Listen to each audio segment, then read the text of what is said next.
seulement à la naissance de ses petits-enfants que Philippe fend la cuirasse et se découvre contre toute attente une âme de grand-père.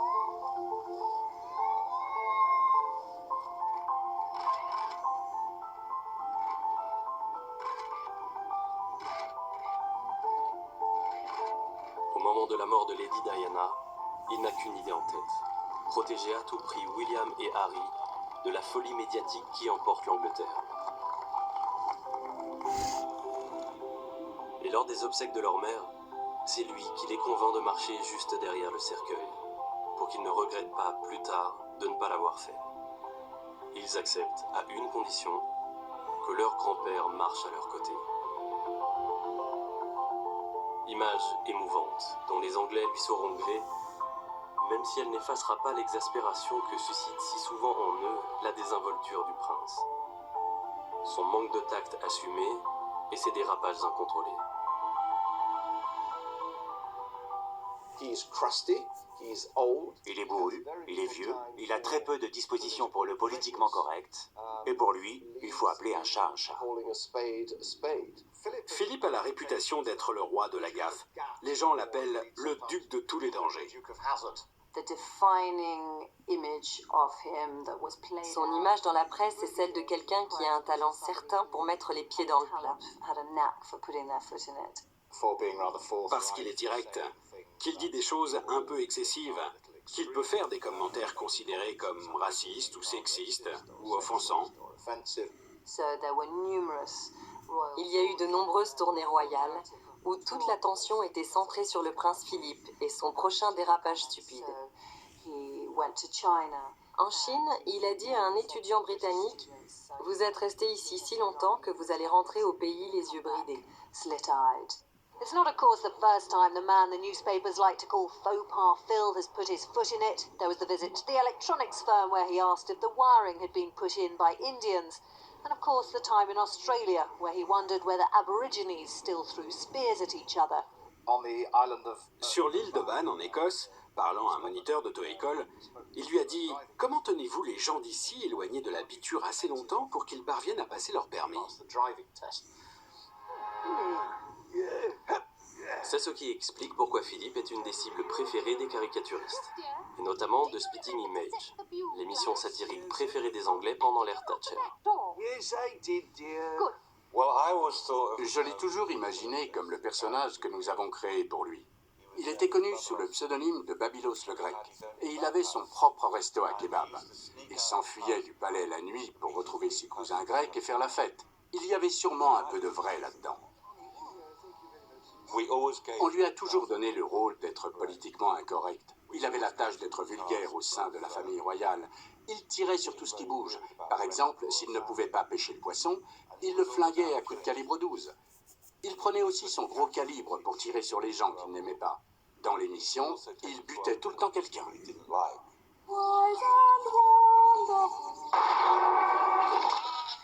Prince Philip shoots them all.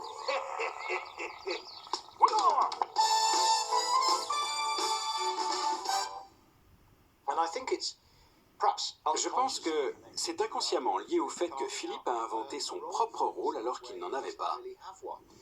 On pourrait presque dire qu'avec ses blagues outrancières, ses commentaires acerbes et ses bâillements d'ennui lors de danses tribales, il remplit la fonction de bouffon de la cour.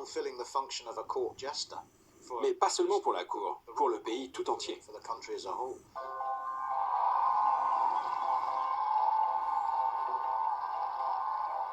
Bouffon de la cour est cependant seul membre de la famille royale à être devenu un dieu vivant.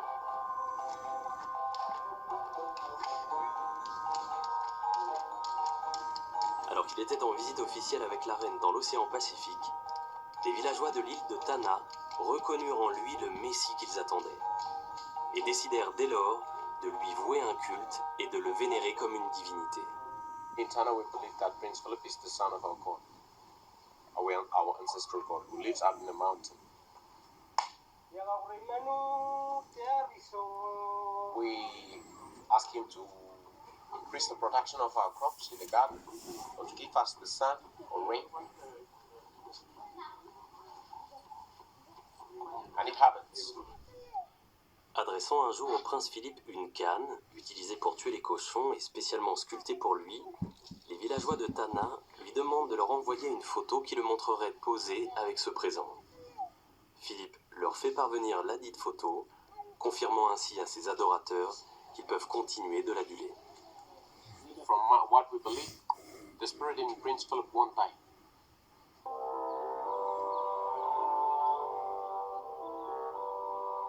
Il y a fort à parier que le prince s'est toujours réjoui d'être ainsi divinisé. Situation d'autant plus cocasse qu'Élisabeth vit le nez plongé dans la Bible, alors que Philippe, lui, est un agnostique notoire, aimant justement batailler à Buckingham avec toutes les grenouilles de bénitier que son épouse n'a de cesse d'inviter. Mais qu'on ne s'y trompe pas pour autant. Ni sur le terrain de la religion, ni sur aucun autre d'ailleurs, Élisabeth ne songe à renier son mari. Au contraire. Et c'est cela le secret de ce couple qui tient depuis plus de 60 ans. Philippe, aussi déférent qu'il soit en public, reste le seul dont la reine ne peut se priver parce qu'il est le seul à pouvoir lui tenir tête. Je me souviens d'une anecdote dont m'a fait part Lord Mountbatten à propos d'un week-end pendant lequel la reine et le prince étaient descendus dans sa maison du Broadlands, dans le Hampshire. Ils étaient tous en voiture, le prince au volant, et Philippe conduisait si vite qu'à chaque virage, il freinait brusquement, et la reine poussait alors un... comme ça. À chaque virage, elle faisait ce bruit. Alors le prince arrêta la voiture tout net et dit « Si vous faites encore une fois ce satané bruit, je vous mets hors de la voiture et vous finirez ce chemin à pied. » Il se remet en route encore plus vite qu'avant, et la reine ne dit pas un mot. Ils arrivent au terrain de polo et Lord Mountbatten dit à la reine « Ma chère, comment pouvez-vous le laisser vous parler ainsi? Pourquoi vous être tue? Pourquoi n'avoir rien dit ?» Elle répond « Je savais bien que si j'avais fait ce bruit une seule fois de plus, il m'aurait fait sortir et j'aurais dû terminer tout le chemin à pied. » Si Lord Mountbatten m'a raconté cette histoire, c'est parce qu'elle montre qu'au sein de leur couple, Élisabeth accordait à Philippe le pouvoir qu'il n'a jamais pu avoir en public.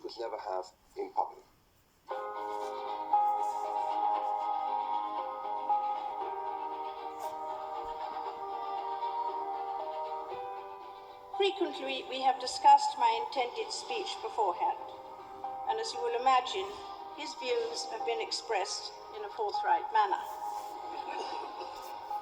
He is someone who doesn't take easily to compliments, but he has quite simply been my strength and stay all these years.